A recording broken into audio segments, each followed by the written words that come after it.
Hello! Pwede ko niyo magluto sa amo ang saging nga nakalimtan.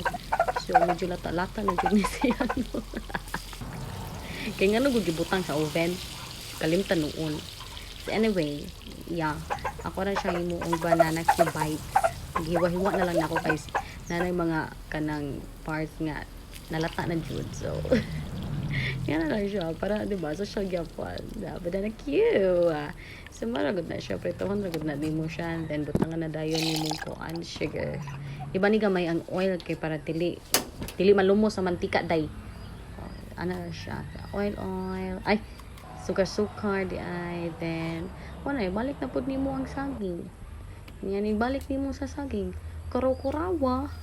Inihuman ni mo karaw-kuraw. Aw, mana na siya. Banana cue na dayon. Oh. Pero dili na siya, di ba, banana cue, kaya dili naman siya tusukon. No? Basta mo na siya, eh. Bye!